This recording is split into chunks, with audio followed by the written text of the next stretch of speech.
This is BVK TV. Watch deeply researched documental biography videos. Subscribe, like, hit the bell icon and share.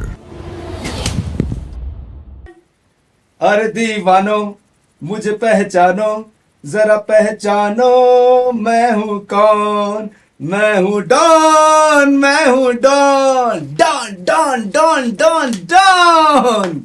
वाह, क्या अंदाज है ना इस फिल्म का। आज भी हम उसमें खो जाते हैं और आपको भी ये देखकर लग रहा होगा आप भी गा रहे हैं डॉन वाला ये गाना।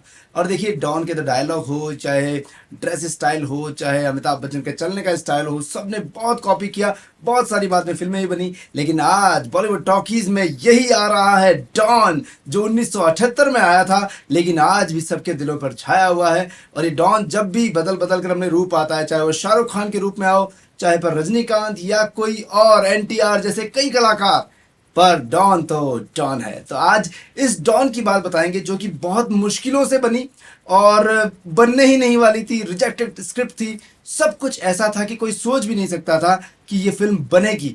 और लोगों ने तो ये तक कह दिया था बनेगी तो फ्लॉप होगी जी। और बहुत सारी बातें इस फिल्म से जुड़ी हुई जो कि आप जानेंगे तो आपको लगेगा वाह, हमने ये फिल्म तो देखी लेकिन इस फिल्म के बारे में कुछ नहीं जानते थे।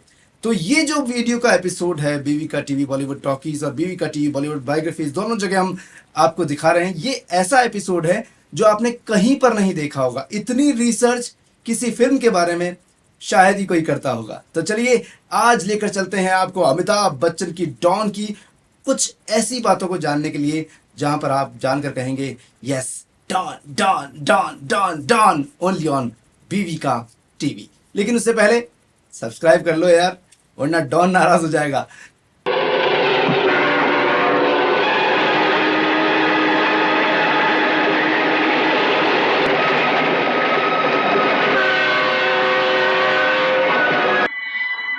डॉन को पकड़ना मुश्किल ही नहीं, नामुमकिन है।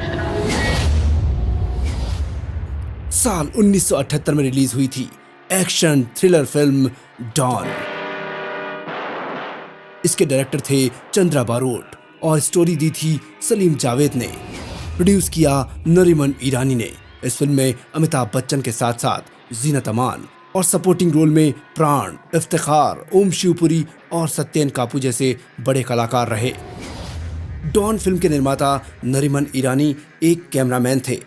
साल 1972 जब आया था तो उन्होंने एक फिल्म का निर्माण किया था। फिल्म का नाम था जिंदगी जिंदगी, जो कि सुनील दत्त के साथ उन्होंने बनाई थी। सुनील दत्त को साथ लेते हुए इस फिल्म की सफलता पर यकीन करते हुए नरीमन ईरानी ने अपने सारे पैसे इस फिल्म में लगाए। साथ ही साथ कर्जा भी बहुत हो गया था, लेकिन नरीमन ईरानी की किस्मत में कुछ और ही लिखा था। फिल्म बुरी तरह फ्लॉप साबित हुई और जिंदगी जिंदगी फिल्म ने नरीमन ईरानी की जिंदगी बहुत खराब कर दी। बहुत गहरे कर्जे में डुबो दिया इस फिल्म ने। अब नरीमन ईरानी ने कैमरामैन बनकर उस कर्जे को उतारने का प्रयास करना शुरू किया। फिल्म रोटी कपड़ा और मकान मनोज कुमार की जानी मानी फिल्म रही, जिसमें कैमरामैन के तौर पर काम कर रहे थे नरीमन ईरानी, लेकिन अक्सर वो अपने कर्जे से बहुत परेशान रहा करते थे।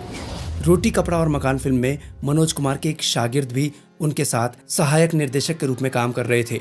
नाम था चंद्रा बारोट। एक दिन शूटिंग का ब्रेक था और जीनत अमान, अमिताभ बच्चन और चंद्रा बारोट सभी बैठकर कुछ बातें कर रहे थे। सबकी नज़र नरीमन ईरानी पर थी। नरीमन ईरानी बहुत परेशान दिख रहे थे और जब सबने इनसे परेशानी की वजह पूछी तो नरीमन ईरानी की बात सुनकर सबको बहुत दुख हुआ और ये समझ में आ गया कि कैमरामैन बनकर तो नरीमन ईरानी अपना कर्जा कभी नहीं उतार सकते। तब सबने नरीमन ईरानी को एक और फिल्म बनाने के लिए कह दिया और ये भी विश्वास दिलाया कि हम सब मिलकर उस फिल्म में आपका साथ देंगे।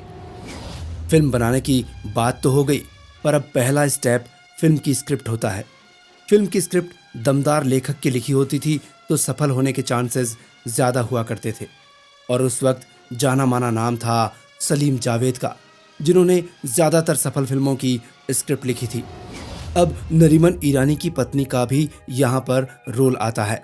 सलमा ईरानी, जो कि वहीदा रहमान की हेयर ड्रेसर हुआ करती थी, उन्होंने वहीदा रहमान के जरिए एक रिक्वेस्ट सलीम जावेद तक भिजवा दी कि एक स्क्रिप्ट हमें दे दीजिए, हमें एक फिल्म बनानी है, पर हमारे पास ज़्यादा पैसे नहीं हैं कि हम कोई मनपसंद स्क्रिप्ट आपसे ले पाएं। इसके बाद सलीम जावेद ने नरीमन ईरानी को एक स्क्रिप्ट दे दी और ये भी कहा, नरीमन साहब, ये स्क्रिप्ट हमारे पास कई दिनों से है, पर इसे कोई प्रोड्यूसर नहीं खरीद रहा। यहाँ तक कि देवानंद, जितेंद्र, प्रकाश मेहरा सब मना कर चुके हैं। आप चाहो तो इसे ले सकते हो। तब नरीमन ईरानी ने बहुत ही कम पैसों में वो स्क्रिप्ट खरीद ली। अब फिल्म की तैयारी शुरू हुई, लेकिन जब फिल्म के नाम की घोषणा की गई तो फिल्म के नाम से बहुत लोगों ने नाराज़गी जताई, क्योंकि हिंदी फिल्म सिनेमा के कई लोगों को ये नाम कभी पता ही नहीं था। डॉन नाम से वो अनजान थे।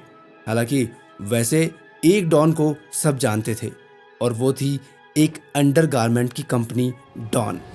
अब इस बात पर काफ़ी कन्फ्यूज़न रहा कि ऐसा लचर सा नाम कैसे हमारी फिल्म का रख दिया जाए। नाराज़गी भी रही, पर लेखक ने जब ये नाम तय कर दिया था तो नरीमन ईरानी ने इसी नाम पर रहना मुनासिब समझा। साल 1974 में फिर इस फिल्म की शूटिंग शुरू हुई और 4 सालों तक डॉन की शूटिंग चलती रही। नरीमन ईरानी की ये दूसरी फिल्म थी जिसमें निर्माता के तौर पर अपना पैसा लगा रहे थे। जिंदगी तो फ्लॉप थी, लेकिन डरते डरते वो डॉन की शूटिंग भी कर रहे थे, क्योंकि कर्जा भी बहुत सारा था। अब नरीमन ईरानी के पिछले करियर की बात करें तो साल 1968 में 16वें राष्ट्रीय फिल्म पुरस्कार में सरस्वती चंद्र, इसके लिए नरीमन ईरानी को film fair award for best cinematographer दिया गया था। फूल और पत्थर, रोटी कपड़ा और मकान और छैला बाबू, ऐसी कई फिल्में हैं जिनमें इनके कैमरे के माध्यम से हमने फिल्मों को सिल्वर स्क्रीन पर देखा। फिल्म डॉन के मुख्य किरदार अमिताभ बच्चन, जीनत अमान और प्राण, साथ ही फिल्म के निर्देशक चंद्रा बारोट ने ये निश्चित कर लिया था कि इस फिल्म में हम नरीमन ईरानी की मदद करेंगे और इसी कारण फिल्म में काम करने की कोई फीस नहीं ली थी। डॉन फिल्म की शूटिंग बहुत अच्छे से चल रही थी, पर किस्मत एक बार फिर से नरीमन ईरानी को बहुत ज़बरदस्त झटका देने वाली थी। नरीमन ईरानी उस वक्त राजकमल कला मंदिर स्टूडियो बॉम्बे में मनोज कुमार की फिल्म क्रांति के सिनेमाटोग्राफर के रूप में काम कर रहे थे। नवंबर सन 1977 की बात है। फिल्म का एक सीन शूट किया जाना था। शॉट की तैयारी चल रही थी। नरीमन ईरानी अपने कैमरे के साथ वहां मौजूद थे, लेकिन ऊपर वाले ने तो कुछ और ही सीन शूट करने की तैयारी की थी। एकदम से बादल फटने की जबरदस्त आवाज हुई और सिनेमा में काम ली जाने वाली शूटिंग लाइट सीधा आकर नरीमन ईरानी के सर पर गिर गई। नरीमन ईरानी को बहुत गहरी चोट आई और यूनिट के लोगों ने तुरंत उन्हें हॉस्पिटल पहुंचाया। चोट काफी गहरी थी। नरीमन ईरानी हॉस्पिटल में जिंदगी और मौत के बीच जूझते रहे और नतीजा ये रहा कि वो मौत से लड़ते लड़ते जिंदगी की जंग हार गए और 10 सितंबर सन 1977 को डॉन फिल्म के निर्माता नरीमन ईरानी इस दुनिया को अलविदा कह गए। डॉन लगभग पूरी होने ही वाली थी, पर बीच में नरीमन ईरानी का इस तरह जाना सबके लिए सदमा बन गया। लेकिन सभी मेंबर्स ने अब अपनी जिम्मेदारी निभाई और बिना कर्जा लिए अब इस फिल्म की बाकी शूटिंग पूरी करना शुरू किया।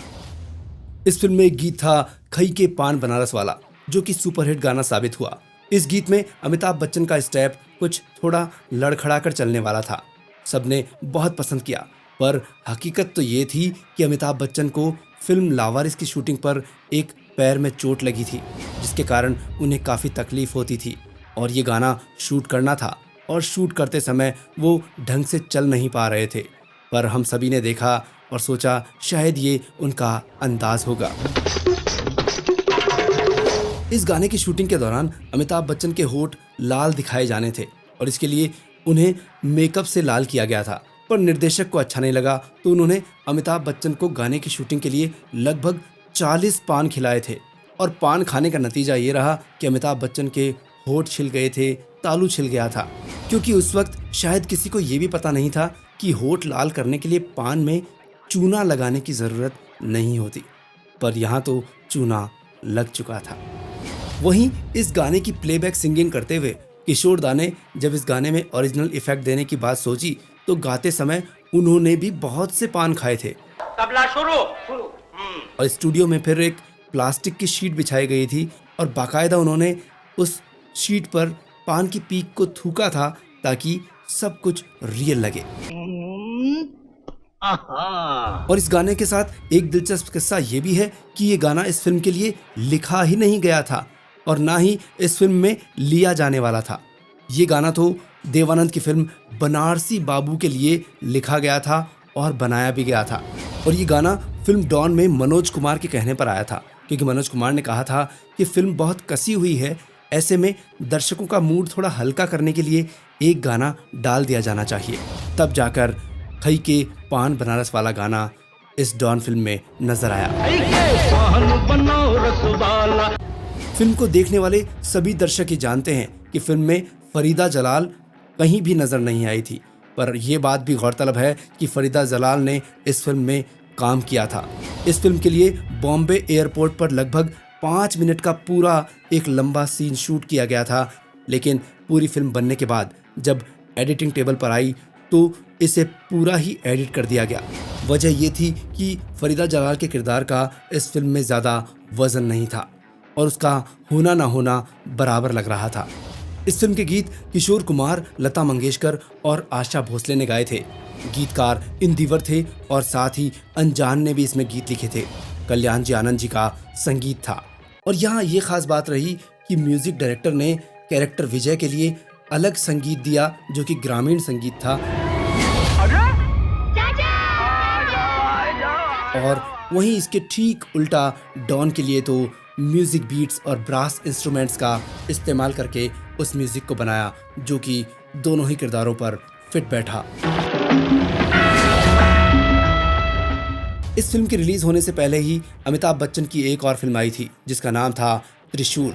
ये एक सुपरहिट फिल्म थी जिसमें शशि कपूर और संजीव कुमार भी साथ थे। उस दौर में डिजिटल मीडिया तो था नहीं, अखबार और फिल्म पत्रिकाओं से ही फिल्मों के बारे में पता चला करता था। जितने बड़े निर्देशक होते थे उतनी ही उस फिल्म की चर्चा होती थी। 1978 की त्रिशूल फिल्म की खूब चर्चा रही क्योंकि यश चोपड़ा उसके निर्देशक थे। त्रिशूल फिल्म भी सलीम जावेद की ही लिखी थी और डॉन भी सलीम जावेद की थी, लेकिन त्रिशूल के तो निर्माता यश चोपड़ा थे और जितना बड़ा निर्देशक उतनी बड़ी उस फिल्म की बातें। और ये अक्सर बड़ी बड़ी बातें जब छपती तो साथ ही एक और निर्देशक की बात होती, सत्यजीत रे, उनकी फिल्म शतरंज के खिलाड़ी, और इसके बाद तीसरी फिल्म राज कपूर की सत्यम शिवम सुंदरम। ये तीनों ही फिल्में एक साथ रिलीज हुई थी और वो भी डॉन के वक्त पे, और तीनों के ही बड़े बड़े निर्देशक और निर्माता रहे। और इसी कारण हर फिल्म पत्र पत्रिकाओं में और हर जगह सिर्फ इन 3 फिल्मों की ही चर्चा होती थी। ऐसे में इन सब महान निर्देशकों के आगे चंद्रा बारोट को कोई पूछता भी नहीं था और ना ही उनकी फिल्म डॉन की कोई खास चर्चा होती थी। निर्माता नरीमन ईरानी का भी इंतकाल हो चुका था, तो बिना प्रमोशन के ही अब डॉन फिल्म को रिलीज करने का सबने फैसला ले लिया। और फिर 12 मई सन 1978 आया और डॉन फिल्म पूरे देश में 120 सिनेमाघरों में एक साथ रिलीज हुई। इस फिल्म के रिलीज होने से पहले अमिताभ बच्चन मल्टी स्टारर फिल्मों में काम किया करते थे और साल 1973 की जंजीर फिल्म ही ऐसी थी जिसने अमिताभ बच्चन को सोलो एक्टर के रूप में दिखाया था और एंग्री यंग मैन बने थे। पर उसके कई सालों बाद अब साल 1978 था और अब अगली सोलो फिल्म अमिताभ बच्चन की थी डॉन। सबके मन में फिल्म को लेकर बहुत टेंशन थी। एक तो रिजेक्टेड स्क्रिप्ट पर इस फिल्म का बनना, फिर निर्माता का ही इंतकाल हो जाना और साथ ही इस फिल्म का कोई प्रमोशन भी नहीं होना। इन्हीं बातों को सोचते हुए सबके मन में परेशानी थी कि ये फिल्म कहीं फ्लॉप ना हो जाए, और सबका डर अब सच भी साबित हुआ। फिल्म रिलीज हुई और पहले हफ्ते में बिल्कुल भी नहीं चली। सबने मान लिया कि ये फिल्म तो फ्लॉप हो गई है। पर अभी कहानी में ट्विस्ट बाकी था। फिल्म के फ्लॉप साबित होने का कारण ये बना था कि फिल्म का प्रमोशन ही नहीं हुआ था, तो लोगों तक इस फिल्म के बारे में ज़्यादा जानकारी नहीं थी। लेकिन पहले हफ्ते में जितने लोगों ने इस फिल्म को देखा तो उन्हें बहुत ज़्यादा पसंद आई, तो फिर इस फिल्म की अब माउथ पब्लिसिटी होना शुरू हुई और एक तरीके से फिल्म का प्रमोशन हुआ और ये फिल्म पहले हफ्ते कम चलने के बाद आगे आने वाले हफ्तों में इतनी जबरदस्त चली कि एक ब्लॉकबस्टर फिल्म साबित बनी डॉन। फिल्म की दीवानगी लोगों के सर पर ऐसी चढ़ी कि फिल्म के टिकट के लिए लोग मारामारी करते थे। आसानी से टिकट नहीं मिलते थे। भरी दोपहर में गर्मी के टाइम पर लोग कई कई घंटों की लाइन में खड़े होकर डॉन फिल्म की टिकट खरीदा करते थे। फिल्म के गाने, एक्शन, ड्रामा, डायलॉग सब लोगों के सर पर इस तरह चढ़कर बोले कि लोग आज भी डॉन को याद करते हैं। यहाँ ये बात भी गौरतलब है, भले ही डॉन फिल्म में संजीव कुमार नहीं थे, पर डॉन फिल्म में संजीव कुमार का असली नाम आता है। फिल्म के शुरू होने पर इंस्पेक्टर डिसिल्वा यानी इफ्तिखार कई स्मगलर्स का नाम लेते हैं, जिनमें से एक नाम लेते हैं हरी भाई जरीवाला का, और ये नाम संजीव कुमार का असली नाम था। वो खास नाम मैं आपको बता देता हूँ। श्याम नारंग, रंजीत ठाकुर, हरिहर जरीवाला, आत्म प्रकाश। इस फिल्म में एक गाना था जो कि हेलन पर फिल्माया गया। गाने के बोल थे, ये मेरा दिल यार का दीवाना। इस गाने की शूटिंग के दौरान फिल्म के डायरेक्टर चंद्रा बारोट और फिल्म के कोरियोग्राफर PL राज के बीच बहुत मतभेद हुए थे। राज चाहते थे कि हेलन पूरे गाने में शराब की एक बोतल लेकर डांस करे, वहीं डायरेक्टर इस आइडिया के बिल्कुल खिलाफ थे।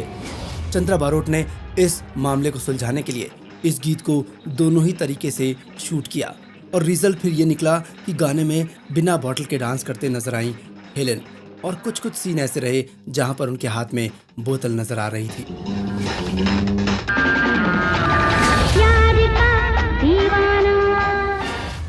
इस फिल्म में अमिताभ बच्चन और जीनत अमान की जोड़ी पहली बार सिल्वर स्क्रीन पर एक साथ नजर आई थी। हालांकि इससे पहले इन दोनों ने रोटी कपड़ा और मकान में काम तो किया था, पर दोनों के एक भी सीन साथ नहीं थे, और ना ही ये दोनों एक दूसरे के अपोजिट थे। खास बात इस फिल्म की ये भी रही कि फिल्म बनाने में पूरा खर्चा सिर्फ 70 लाख रुपए आया था, लेकिन फिल्म ने जब कमाई की तो 900% मुनाफा ज्यादा हुआ, और फिल्म ने उस वक्त 7 करोड़ रुपए कमाए थे, जो कि बहुत बड़ा अमाउंट है। डॉन फिल्म को इतनी बड़ी कामयाबी तो मिली, पर फिर भी उस साल की कमाई करने वाली तीसरी फिल्म ही बनी थी, क्योंकि मुकद्दर का सिकंदर और त्रिशूल ये दोनों ही फिल्में अमिताभ बच्चन की ही थी, और नंबर 1 पर मुकद्दर का सिकंदर थी, और नंबर 2 पर त्रिशूल फिल्म थी, और नंबर 3 पर भी अमिताभ बच्चन थे, यानी फिल्म डॉन। इस फिल्म के लिए अमिताभ बच्चन, प्राण, जीनत अमान और हेलेन ने फीस तो नहीं ली थी, पर जब फिल्म ने इतनी ज़्यादा कमाई की तो मुनाफे में से इन सभी एक्टर्स को मेहनताना भी दिया गया था। और यहाँ ये बात भी खास है कि फिल्म में अमिताभ बच्चन हीरो थे और प्राण उस फिल्म में हीरो नहीं थे, पर फिर भी प्राण की लोकप्रियता ज़्यादा थी, और इसी कारण प्राण को अमिताभ बच्चन से ज़्यादा मेहनताना दिया गया था। और यहाँ ये बात भी बताएं कि नरीमन ईरानी ने जो सोचा था कि इस फिल्म के ज़रिए मैं अपना कर्जा उतार लूँगा, ये फिल्म उस कर्जे को उतार भी चुकी थी, और उसके बाद भी लोगों को मुनाफा हुआ और नरीमन ईरानी का परिवार भी खुशहाल हो गया था। और यहाँ पर अब एक बेहद रोचक किस्सा बताते हैं, जो कि फिल्म रिलीज होने से पहले की बात है। फिल्म रिलीज होने से पहले एक लोकप्रिय पत्रकार था जो कि बहुत ज़बरदस्त अपनी राइटिंग करता था, अखबारों में उसके लेख छपते थे। तो उसने इस फिल्म को लेकर यानी डॉन को लेकर एक शोक संदेश लिख दिया, और बाकायदा ये अखबारों में छप गया, क्योंकि कारण ये था कि उस पत्रकार को पूरा यकीन था कि ये फिल्म सुपरहिट फिल्मों के आगे बिल्कुल नहीं चलेगी, ये रिजेक्टेड स्क्रिप्ट है, और यहाँ पर इस फिल्म को फ्लॉप होने से कोई नहीं रोक सकता। और यही बात सोचते हुए, एक चुटकी काटते हुए उन्होंने शोक संदेश लिख दिया था, पर ये शोक संदेश सुख संदेश बन गया, और बाद में उस पत्रकार को भी होश आ ही गया होगा कि डॉन की सफलता को पकड़ना मुश्किल ही नहीं, नामुमकिन है। फिल्म डॉन का नाम आज भी लोगों की ज़बान पर है, पर आपको ये बताएं कि मनोज कुमार ने इस नाम को बदलने की सलाह दी थी। मनोज कुमार ने कहा था कि फिल्म का नाम मिस्टर डॉन होना चाहिए, लेकिन नरीमन ईरानी ने फिल्म का नाम नहीं बदला था, और ये डॉन नाम से ये फिल्म बाद में रिलीज हुई। इस फिल्म ने दर्शकों का दिल तो जीता ही, साथ ही कुछ अवार्ड्स भी फिल्म के नाम रहे। 26वें फिल्म फेयर अवार्ड में बेस्ट एक्टर अमिताभ बच्चन को मिला। बेस्ट मेल प्लेबैक सिंगर का अवार्ड किशोर कुमार को दिया गया। गीत खाई के पान बनारस वाला के लिए। और इसी गीत के लिए कल्याण जी आनंद जी का नाम भी नॉमिनेट हुआ था, लेकिन उन्हें बेस्ट म्यूजिक डायरेक्टर का अवार्ड नहीं मिला। और इसी गीत के लिए गीतकार अनजान का नाम भी यहाँ पर लिया गया था, पर नॉमिनेशन में आकर ही रह गया और उन्हें ये अवार्ड नहीं मिला था। अगला award best female playback singer का अवार्ड आशा भोसले के नाम रहा। गीत के बोल थे, ये मेरा दिल प्यार का दीवाना। इस तरह इस फिल्म ने 3 अवार्ड जीते थे 26वें फिल्म फेयर अवार्ड्स में। यहाँ ये बात भी खास रही कि जब अमिताभ बच्चन को इस फिल्म के लिए फिल्म फेयर अवार्ड दिया जा रहा था तो उन्होंने स्टेज पर नरीमन ईरानी की पत्नी सलमा ईरानी को सम्मानित करते हुए बुलाया था और अवार्ड सलमा के हाथ में देते हुए नरीमन ईरानी का शुक्रिया अदा किया था। डॉन फिल्म के साथ इस फिल्म के कुछ डायलॉग भी हैं जो लोग आज भी नहीं भूले हैं। डॉन का इंतजार तो 11 मुल्कों की पुलिस कर रही है। डॉन का इंतजार तो 11 मुल्कों की पुलिस कर रही है, लेकिन सोनिया, डॉन को पकड़ना मुश्किल ही नहीं, नामुमकिन है। सोनिया, मुझे 2 तरह की लड़कियां पसंद नहीं आती। एक वो जो मेरे पास आने में बहुत देर लगा है, और एक वो जो बहुत जल्दी आ जाए। तुम लोग ये भूल गए डॉन जख्मी है, तो क्या फिर भी वो डॉन है। तुम लोग ये भूल गए कि डॉन जख्मी है, तो क्या फिर भी डॉन है। डॉन को पकड़ना मुश्किल ही नहीं, नामुमकिन है। अबे ओ गंजे, यहाँ किसी और को दिखाना।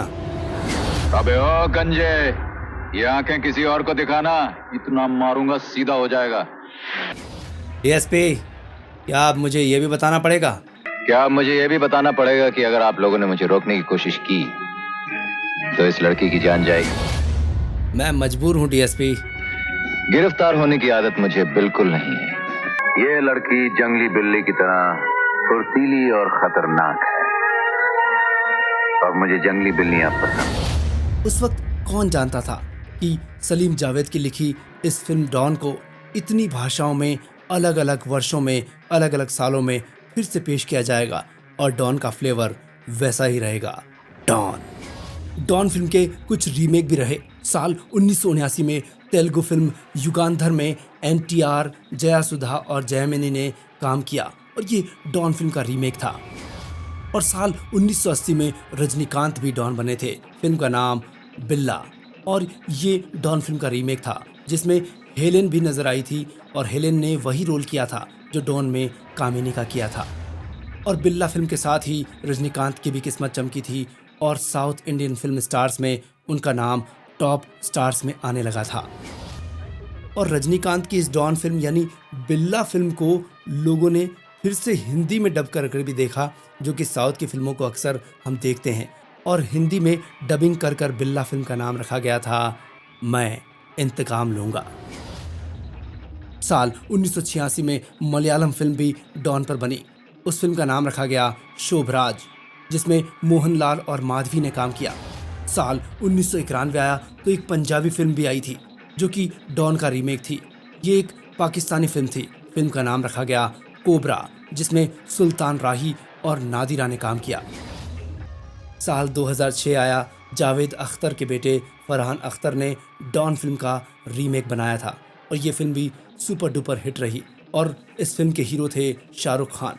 फिल्म के प्रीमियर पर निर्देशक चंद्रा बारोट को भी बुलाया गया था और डॉन फिल्म के निर्देशक चंद्रा बारोट ने आकर यही कहा था कि कालजयी फिल्मों का रीमेक नहीं बनना चाहिए। फिल्म डॉन सलीम जावेद ने ही लिखी थी। ये सलीम जावेद का बड़कपन है कि फिल्म का रीमेक बनने से पहले उन्होंने मुझसे परमिशन ली। ये कितनी बड़ी बात है।